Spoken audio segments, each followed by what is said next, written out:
everybody, my name is Debbie Karaman. I am a burn prevention educator at both the Grossman Burn Center and the Children's Burn Foundation. The Grossman Burn Center is a burn treatment center in West Hills Hospital in West Hills, California, and the Children's Burn Foundation is a nonprofit foundation located in Sherman Oaks. We cover the cost and ancillary services for bringing children in from all over the world and providing them with burn care when they've had serious burns. Our program today is brought to you by both entities because the highest risk groups for burn injury are small children, and after that, seniors. And often the risks to seniors are very closely related to the risks to small children. So as we go through our program today, for those of you who have small children living in the home, think about what different things you can do to help prevent burns to yourself, but also to those small children. We'll talk about common burns in the kitchen, common burns in the bathroom, and then we'll finish up talking about first aid. I hope you enjoy the program.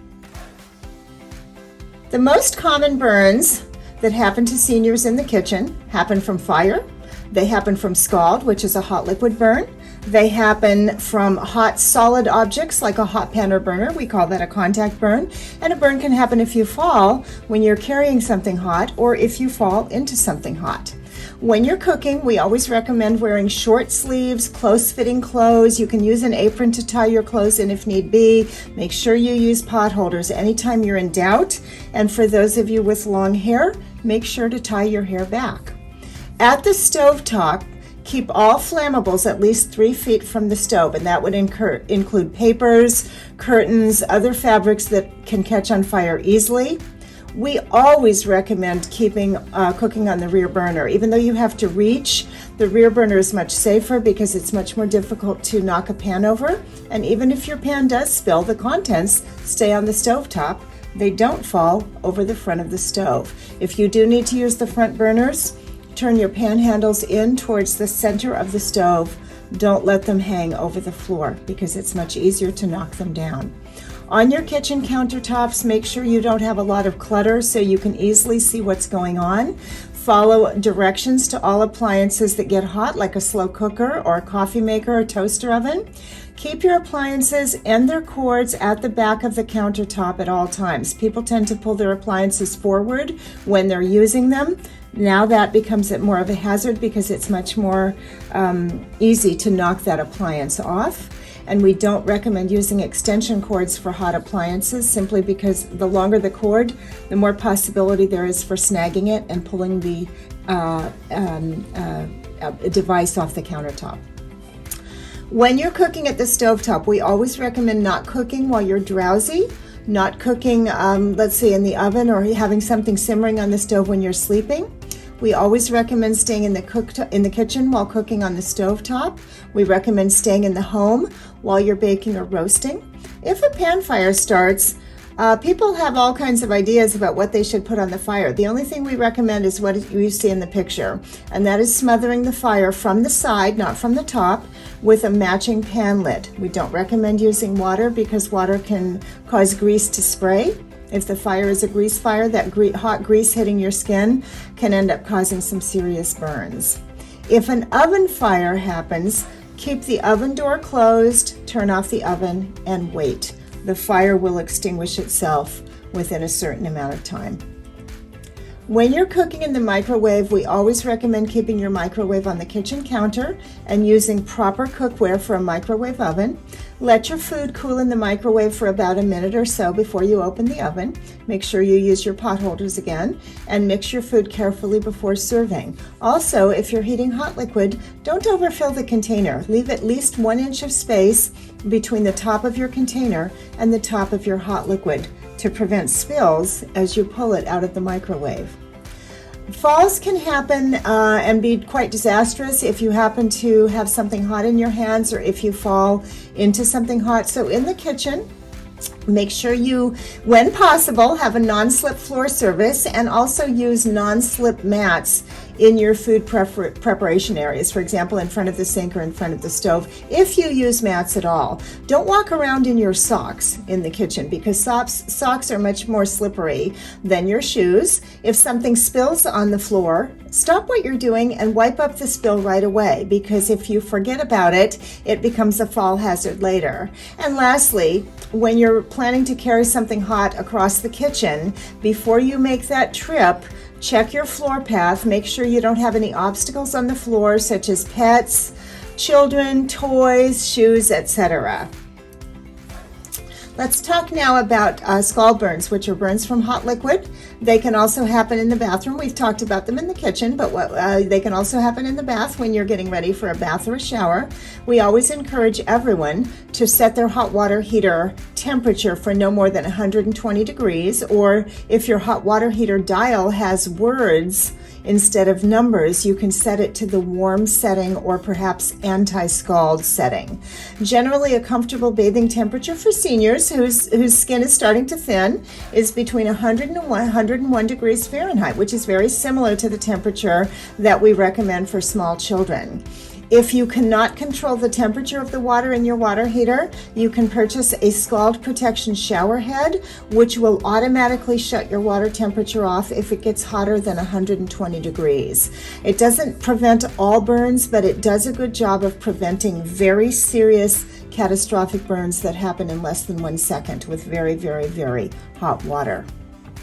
We always recommend using your grab bars, purchasing a shower chair, which you see in the upper right corner if you have a bathtub that you have to step over to get into the shower. With the shower chair, you can just sit down on it and slide across. Always use non-slip mats if you use mats at all in the bathtub. And also keep your phone with you while you're bathing. You can put a rubber band with a string tied to it around your cell phone.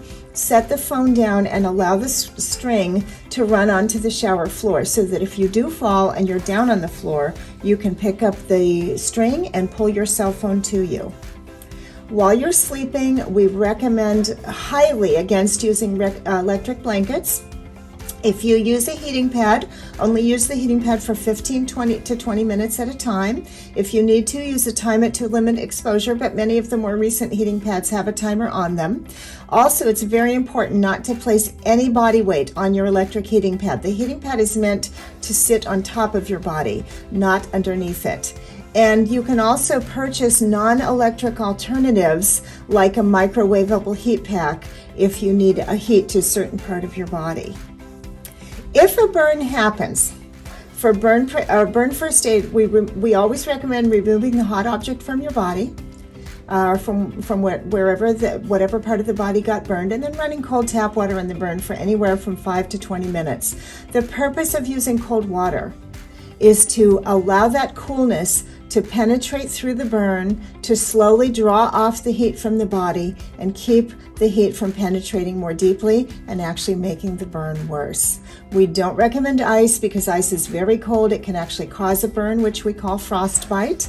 Ice can constrict blood vessels around the burn and actually delay the healing process. It can just in general cause more trauma to the burn. We don't recommend butter or any other products containing grease because those clog the skin pores and make it much more difficult for the skin to cool down. We don't recommend animal products like egg whites or mayonnaise because while unlikely, they can cause infection. We don't recommend remedies that were passed down in your family like toothpaste, mustard, onion slices, tomato slices, don't really have enough coolness to actually make a difference to the temperature of your burn. So they're not really going to help it cool down any faster. If you get blisters from a burn, that means you have a second-degree burn. We don't recommend opening the blisters. Rather, apply antibiotic cream to the broken skin. But otherwise you don't need to use an antibiotic. Once you put cold water on a burn for a long period of time, if you'd like, you can put aloe vera gel on the burn. We also recommend making an assessment after running cold water on the burn about whether you believe you need to call 911 or go in for treatment. Thank you very much for attending our program today, and I hope all of you can find at least 1 or 2 changes to make in your home to help make you more burn safe. Thank you. Hi, my name is Juliana Usanio, and I'm the Fall Prevention Program Coordinator at the Ventura County Area Agency on Aging. Today I'm going to be speaking with you about the Fall Prevention Program and services that are available to seniors in Ventura County. Today I'm going to be speaking about the Fall Prevention Program at the Ventura County Area Agency on Aging. Particularly, I'll be providing an overview of case management and evidence-based classes. The Fall Prevention Program works in conjunction with the Elderly Fall Prevention Coalition under the leadership of Dr. Thomas Duncan. The core components of the program consist of case management services and evidence-based fall prevention classes. Our program goals are to prevent falls and reduce the reoccurrence of falls among seniors in Ventura County, to minimize the effects of a fall, and help seniors maintain independence at home after experiencing a fall. Seniors 65 and older are referred to the Fall Prevention Program at VCAAA after experiencing a ground-level fall in their home. Additional qualifiers are that the senior was seen by the Ventura County Emergency Medical Services, or they were seen due to a fall at our partnering hospitals of VCMC, CMH, or Ojai Valley. As you can see here, when a senior experiences a fall, they either may call EMS services or drive themselves to one of our partnering hospitals. When that occurs, a fall prevention referral report is generated, and it is then sent to me, the fall prevention coordinator. I take that information and I refer them to our partnering and community agencies in order to provide them with more support. For our case management services, we offer individualized support to seniors and their families that have recently experienced a fall. We do this through the provision of information, resources, referrals, and education through our evidence-based fall prevention classes. Once an individual is referred to the program, my role as the Fall Prevention Program Coordinator is to reach out to them via phone and conduct a risk assessment. This assessment I then use to guide intervention and support services to each client based on their individual needs.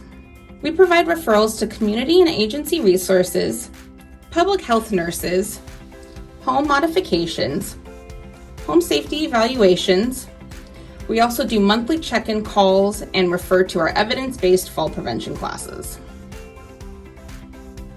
Some of the adaptations we've made for COVID-19 considerations are conducting porch visits for those that are most at risk for repeated falls, so we don't actually enter the home. Instead, I meet with the client socially distant outside on their porch. I also do over the phone fall risk assessments as well as home safety evaluations. For our evidence-based fall prevention classes, all classes are free of charge. They're geared towards Ventura County residents 60 and older, and they provide education to help reduce the risk of falls. We currently offer 4 different fall classes. They're called A Matter of Balance, Tai Chi, Moving for Better Balance, Walk with Ease, and Diabetes Education and Empowerment Program, otherwise known as DEEP. Matter of Balance is a course that takes place over 8 weeks for 2 hours a week, and it includes chair-based exercises. This class is designed for those 60 and older who are inactive with poor balance, for those who have fallen or who may have developed a fear of falling. Participants should expect to begin an easy-to-do exercise regimen to improve balance, strength, flexibility, and self-confidence. We also recommend this as a great starter class for the program. Tai Chi, Moving for Better Balance, takes place over 12 weeks for twice weekly, an hour and a half each. Tai Chi Moving for Better Balance is easy to do and derived from the Yang style to become a slow, controlled, and relaxed system of movements. The class has been proven to increase strength, stamina, mindfulness, body awareness, and provide better balance. Walk with Ease is a 6-week structured walking program where an individual works up to walking a minimum of 30 minutes per day, 3 days a week. In addition to walking, other program components include health information, motivational tips, helpful tools, and other exercises. Diabetes Education and Empowerment Program has 8 learning modules taught over the course of 6 weeks. It's designed to help people with prediabetes, diabetes, relatives, and caregivers gain a better understanding of diabetes self-care. Participants learn to improve eating habits and maintain adequate nutrition. Additional COVID-19 safety adaptations we've made during our evidence-based classes are that classes are taught socially distant with masks being required. We also have virtual class options. In order to get the most up-to-date information on our classes, please visit our website at bcAAA.org and go to the Fall Prevention tab.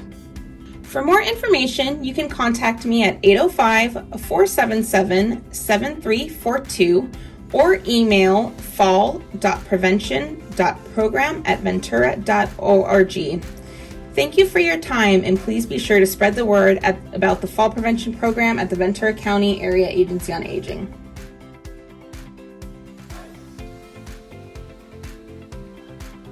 It's incredibly important because the inactivity created an osteoarthritis situation because I was sitting. And to be able to move and deal with my life, I have to walk. And without this class, I don't know what I'd do. It's beneficial because it's for all levels of walking. I walk 6 miles every day. I've been doing it for 6 years, but I came because it was additional walking. And once I arrived and I saw people with canes, that helped me to encourage someone I knew who had a cane to come and walk in this class. And I said, it doesn't matter if you can walk fast or medium or slow, you're moving, and that's what counts. And I'm just so proud of this class, how they've motivated each other just to keep going. I have probably 3 different levels of students' capabilities in this class.